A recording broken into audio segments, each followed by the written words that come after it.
Welcome back to my Facebook and YouTube channel. तो भाइयों, Dortmund ने हरा दिया पीएसजी को 1-0 से यूसीएल के सेमीफाइनल की फर्स्ट लेग के अंदर। और गेम काफ़ी ज़्यादा खुल करके हुआ और काफ़ी ज़्यादा अपॉर्चुनिटीज़ दोनों टीम्स को मिली जो कि अवेल नहीं कर सकी टीम्स। डॉर्टमंड ने एक ही अपॉर्चुनिटी को अवेल किया और 1-0 से जो है वो सेकेंड लेग में लीड लेकर अब पेरिस डॉर्टमंड जाएगी। अब देखना ही होगा कि वहां पर जाकर डॉर्टमंड क्या अपनी लीड बचा पाएगी और क्या फाइनल के लिए क्वालिफाई कर पाएगी कि नहीं। तो इस गेम का रिव्यू करेंगे इस वीडियो में और इसके साथ साथ बार्सिलोना से रिलेटेड काफ़ी ज़्यादा इंटरेस्टिंग खबरें हैं ट्रांसफर विंडो के हवाले से, तो उसको भी इसी वीडियो में हम लोग डिस्कस करेंगे। तो वीडियो काफ़ी इंटरेस्टिंग होगी, वीडियो को आखिर तक जरूर देखिए। मेरे चैनल को भी सब्सक्राइब कर लीजिए, मुझे फेसबुक पे और इंस्टा पे फॉलो भी कर लीजिए। तो यार, ये दोनों टीम्स यूसीएल के ग्रुप ऑफ डेथ से निकलकर नॉकआउट स्टेज में आई थी और इनके ग्रुप में थी एसी मिलान और न्यूकासल, और वो दोनों टीम्स जो है वो क्वालिफाई नहीं कर सकी थी। और डॉर्टमंड के बारे में जो है वो डाउट्स थे काफ़ी ज़्यादा जब ये ग्रुप ऑफ डेथ बना था कि क्या डॉर्टमंड क्वालिफाई कर पाएगी कि नहीं।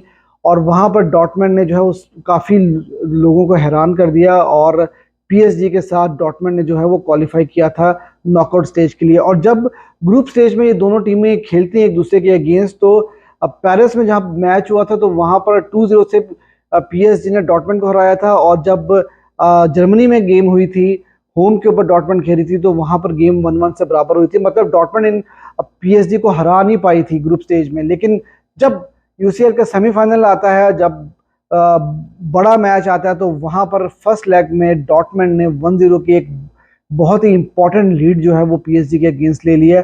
और अब एक टांग जो है वो डॉर्टमंड की फाइनल के अंदर है। अभी ये टाई खत्म नहीं हुई, अभी यहाँ पर बहुत कुछ होना बाकी है। और ऐसा नहीं कि पीएसजी अच्छा नहीं खेली और पीएसजी ने चांसेस क्रिएट नहीं किए।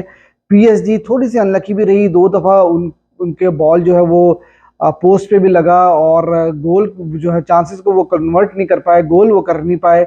और ऐसा है कि साथ साथ डॉर्टमंड ने भी चांसेस क्रिएट किए, वो उनके पास भी अपॉर्चुनिटीज बहुत सारी थी जहां पर वो इस लीड को 2-0 3-0 भी कर सकते थे। और एक जगह पर तो मुझे ऐसा लगा कि वो पेनल्टी थी जहां पर जो है वो डॉर्टमंड के प्लेयर को पुश किया गया, वो हेडर लेने के लिए गए थे। और जब मैंने एक्सपर्ट्स को सुना और एनालिसिस सुना तो वहां पर भी वो यही बात हो रही थी कि वो हेडर लेने के लिए गए थे, उनको बकायदा पुश किया गया और उनको हेडर नहीं लेने दिया गया। और वहां पर डॉर्टमंड को पेनल्टी देना बनता था। अगर वो पेनल्टी भी मिल जाती तो 2-0 के साथ डॉर्टमंड जो है इस गेम को काफ़ी हेल्दी लीड के साथ ख़त्म करती और अगले टाई के लिए जाती। लेकिन ऐसा नहीं हो सका और टाई मैं अभी भी समझता हूँ कि अलाइव है। और पीएसजी अवे खेल रही थी, एक बहुत ही खतरनाक एटमॉस्फेयर में खेली थी। मेरे ख्याल में पूरे यूरोप में जो एनवायरनमेंट, जो एटमॉस्फेयर डॉर्टमंड के फैंस बनाते हैं वो हमें शायद यूरोप में कहीं और देखने को नहीं मिलता। और वहाँ पर पीएसजी की एक काफ़ी डिसेंट परफॉर्मेंस थी, और लेकिन ये कि वो अपने चांसेस को कन्वर्ट नहीं कर पाए। अगर हम गेम की बात करें, टेक्टिकली बात करें, तो जो डॉर्टमंड की टीम थी वो थोड़ा डीप खेल रही थी, थोड़ा सा डिफेंसिव होकर खेल रही थी, लो ब्लॉक में खेल रही थी और काउंटर के ऊपर वो हिट करने की कोशिश कर रही थी। और दूसरी तरफ पीएसजी की टीम जो है वो प्रेस कर रही थी डॉर्टमंड को। प्रेस तो खैर डॉर्टमंड ने भी किया है पीएसजी को, लेकिन जब गेम स्टार्ट होती थी डॉर्टमंड के हाफ में तो काफ़ी ज़्यादा जो है वो प्रेस कर रही थी पीएसजी की टीम, और वहीं पर फ़ायदा उठाया था डॉर्टमंड ने। एक लॉन्ग बॉल डाला और वहां पर टिपिकल नंबर 9 का गोल हुआ था वहां पर। और यही चीज़ मैं हमेशा पीएसजी के बारे में करता हूँ कि उनके पास अटैक बहुत अच्छा है, उनकी मिडफील्ड काफ़ी अच्छी है, लेकिन डिफेंसिवली वहां पर बहुत सारे प्रॉब्लम्स जो हैं वो हमने रिसेंट टाइम्स में पीएसजी के देखे हैं।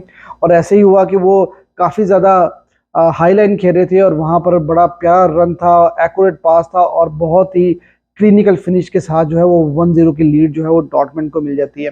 अब यहाँ पर डेम्बले की बात करना बहुत ही इंपॉर्टेंट था। डेम्बले जो कि बार्सिलोना के अगेंस्ट उनकी बड़ी ज़बरदस्त परफॉर्मेंस रही थी और उन्होंने गोल करके सेलिब्रेट भी किया था।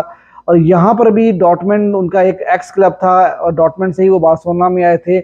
यहाँ पर भी उनको बहुत अच्छे मौके मिले थे, लेकिन उन्होंने सिर्फ बारसा को ही जो हर्ट करना था और उन्होंने हर्ट किया बारसा को। लेकिन यहाँ डॉर्टमंड के अगेंस्ट उनको अच्छी अपॉर्चुनिटीज मिली और अच्छा खेले, बुरा नहीं खेले। फाइनल पास में और फाइनल जो शॉट होती है वहां पर वो चूके हैं काफी ज्यादा।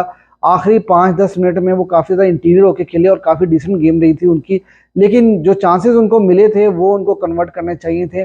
अगर आप ऐसे चांसेस कन्वर्ट नहीं करोगे तो फिर उसके बाद फिर आपकी टीम और आप हर्ट होते हो, क्योंकि आप अगर चांसेस ही नहीं लोगे, गोल कन्वर्ट नहीं कर पाओगे, तो फिर ऑब्वियसली दूसरी टीम जो है वो फिर आपको होम पर एटलीस्ट जो है वो ज़रूर तंग करती है। तो यहाँ से मुझे ऐसा लगता है कि डॉटमेंट नो डाउट वो एडवांटेज में तो ज़रूर गई है, लेकिन ये टाई अभी तक ख़त्म नहीं हुई। और मैं ये समझता हूँ कि अभी इस गेम में बहुत कुछ होना बाकी है। पीएसजी इस रिजल्ट को चेंज कर सकती है होम के ऊपर, और मतलब उसका प्रीव्यू करेंगे नेक्स्ट वीक में। लेकिन मुझे लगता है कि अभी भी पीएसजी के पास पूरा मौका है, वो होम के ऊपर इस गेम को जो है वो चेंज कर सकती है। लेकिन डॉटमेंट की काफ़ी डिसिप्लिन परफॉर्मेंस रही है, और ये वो डॉटमेंट की टीम है जिसको कोई भी एक्सपेक्ट नहीं कर रहा था कि फाइनल तक ये पहुंच सकती है। सेमीफाइनल तो ऑलरेडी मतलब एक लेग तो ये जीत चुके हैं, लेकिन अगर अगला लेग ये बराबर भी कर जाती है, सॉरी सेकंड लेग में अगर ये बराबर भी कर जाते हैं तो ये फाइनल तक पहुंच जाएंगे, और किसी ने सोचा भी नहीं होगा ये। तो एक बहुत ही जो है ज़बरदस्त रन है डॉटमेंट का, रियोस का और हमुल्स का। तो ये दो प्लेयर्स जो है लेजेंड है इस क्लब के, और देखते हैं कि ये कितना मजीद आगे तक जाते हैं और क्या ये ट्रॉफी जीत पाएंगे कि नहीं, ये अब आने वाला वक्त बताएगा। अब बात कर लेते हैं बारसा के बारे में। तो बड़ी इंपॉर्टेंट खबरें आ रही है बारसा के बारे में, स्पेशली ओरोहो के बारे में बड़ी ज़बरदस्त और बहुत बड़ी अपडेट है मेरे पास। वो ये है कि बार्सिलोना जो है वो रिन्यू करना चाह रही है ओरोहो के साथ, और बारसा ने ओरोहो को बोल दिया कि भाई आप हमारे प्लान्स में हो और हम आपके साथ रिन्यू करना चाहते हैं कॉन्ट्रैक्ट, लेकिन अगर आप हमारे साथ रिन्यू नहीं करना चाहते हो तो फिर आपको कोई बड़ी ऑफर लेकर आनी पड़ेगी, ताकि बार्सिलोना जो है वो ज़्यादा से ज़्यादा पैसा बना सके ओरोहो से, और फिर वो ओरोहो को जो है वो जाने दें दूसरे क्लब में। और आपको पता है कि यूनाइटेड और बायर्न जो है वो काफ़ी ज़्यादा इंटरेस्टेड हैं अरोहो में। तो अब देखना ही होगा कि अरोहो क्या रुकते हैं या नहीं रुकते, क्योंकि पिछली 2-3 गेम्स में अरोहो की परफॉर्मेंस काफ़ी ज़्यादा डाउन हुई है, और उन्होंने अभी वलेंसिया के अगेंस्ट भी एक पेनल्टी दे दी, उसके अलावा पीएसजी के अगेंस्ट भी उन्होंने एक रेड कार्ड ले लिया था, मतलब रेड कार्ड लिया था, और वो बिल्कुल ही लास्ट डिफेंडर थे, उन्होंने टैकल कर दिया था। तो अब देखना ही होगा कि अरोहो का क्या डिसीजन होता है, और ये डिसीजन जो है वो बहुत ही इंपॉर्टेंट होगा। लेकिन चावी और बार्सिलोना के प्लान्स में अरोहो हैं, अब प्लेयर के ऊपर डिपेंड करता है कि प्लेयर जो है वो क्या डिसीजन लेते हैं। तो ये अब आने वाला टाइम बताएगा। उसके अलावा मुंडो डिपोर्टिवो ने बड़ी एक इम्पॉर्टेंट न्यूज़ दिया है बर्नार्डो सिल्वा के बारे में। उन्होंने ये बोला कि 1:1 तक अगर बार्सिलोना पहुंच जाता है फाइनेंशियल फेयर प्ले में, और बार्सिलोना 1:1 को अचीव कर लेता है, तो वहां पर बर्नार्डो सिल्वा जो है वो बार्सिलोना जो है वो आ सकते हैं, क्योंकि बार्सिलोना पूरी कोशिश करेगा बर्नार्डो सिल्वा को साइन करने की। अब देखना होगा कि बार्सिलोना 1:1 कर पाएगा कि नहीं। 1:1 के लिए बार्सिलोना को एक बड़ा प्लेयर जो है वो बेचना पड़ेगा, और वहां से पैसे जो है अच्छे खासे जनरेट करने पड़ेंगे। और फ्रैंकी डियोंग और उसके अलावा रफीनिया और रोहो का जो है वो नाम लिया जा रहा है कि इन तीनों प्लेयर्स में से जो है वो कोई ना कोई प्लेयर जो है वो छोड़ के जा सकता है। तो अब देखते हैं कि क्या होता है और क्या नहीं होता है। और इसके साथ ही मैं आपको फ्रैंकी डियोंग के बारे में भी न्यूज़ दे दूं कि फ्रैंकी डियोंग रिस्पॉन्ड नहीं कर रहे हैं। बारसा ने उनको ऑलरेडी कॉन्ट्रैक्ट ऑफर भेज दिया रिन्यूअल का, जो कि ऑब्वियसली उसमें सैलरी मेरे ख्याल में जो एज पर रिपोर्ट्स है वो कुछ कम होंगी, क्योंकि उनकी सैलरी जो है वो काफ़ी ज़्यादा वेजेस हाई हैं।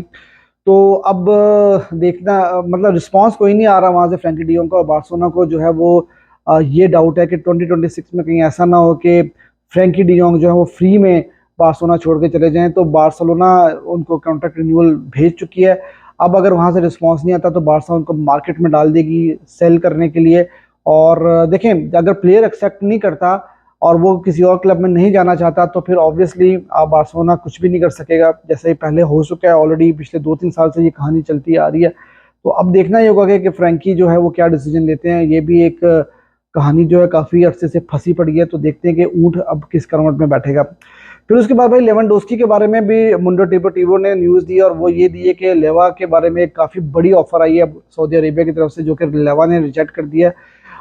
देखें यार, लेवा के बारे में जो है ना वो चावी ने भी ये बात की है कि वो उनके प्लान्स में है, और लेवा ने और फैब्रिज़ रोमानो ने भी ये बात वलेंसिया के मैच से पहले और बाद में कंफर्म की थी कि वो लेवा जो है वो रुकना चाहते हैं, एक नहीं बल्कि 2 सीज़न रुकना चाहते हैं।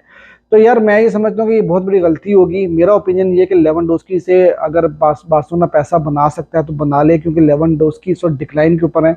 उन्होंने वलेंसिया के अगेंस्ट हैट्रिक की है, लेकिन यार जहाँ पर बड़ी गेम्स आई थी, पीएसजी की गेम्स आई थी, रियल मैड्रिड की गेम आई थी, वहाँ पर लेवेंडोस्की ने कोई परफॉर्मेंस नहीं दी थी। तो ये एक मौका ऐसा है कि जहाँ पर बार्सिलोना उनको इनकैश कर सकता है और लेवेंडोस्की को बारसा को पुश करना चाहिए कि यार आप सऊदी अरेबिया चले जाओ, वहाँ से आपको अच्छी खासी अर्निंग भी होगी। और उसके अलावा सैलरी कैप में भी बार्सिलोना काफ़ी बड़ी अमाउंट जो है वो बचाएगा, क्योंकि फ्रैंकी डियोंग और लेवेंडोस्की ये दो बड़े ऐसे प्लेयर हैं जिनकी सैलरी बहुत ज़्यादा हाई है। और लेवेंडोस्की का अब अगले सीज़न में वैसे भी जो है वो सैलरी मज़ीद बढ़ जाएगी, वो अपने कॉन्ट्रैक्ट की सबसे हाईएस्ट सैलरी को जो है वो टच कर लेंगे। तो मेरा ख्याल यही है कि अक्लमंदी इसी में है कि आपको इन कैश कर लेना चाहिए। अगर सऊदी अरेबिया के कोई क्लब लेवा के 50-60 मिलियन दे देता है, 70-80 मिलियन दे देता है, क्योंकि वहां से तो भाई 100 मिलियन की ऑफर भी आ सकती है। You never know about Saudi Arabia.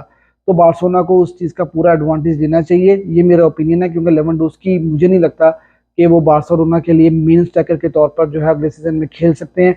हाँ, ये जरूर है कि अगर आप किसी एक बड़े स्ट्राइकर को साइन कर लेते हो तो वहां पर बेंच से उठकर जो है वो लेवेंडोस्की आके रोल प्ले कर सकते हैं। लेकिन मुझे ऐसा लगता नहीं है। मुझे ऐसा ही लगता है कि जो है चावी की प्रायोरिटी में जो है वो लेवेंडोस्की है, और वही अगला पूरा सीजन जो है वो बार्सिलोना के लिए as a striking position start करेंगे। तो ये थी अब तक की वीडियो। अगर आपको वीडियो पसंद आई है तो यार मेरे चैनल को भी सब्सक्राइब कर लीजिएगा, मुझे फेसबुक पे और इंस्टा पे फॉलो भी कर लीजिए।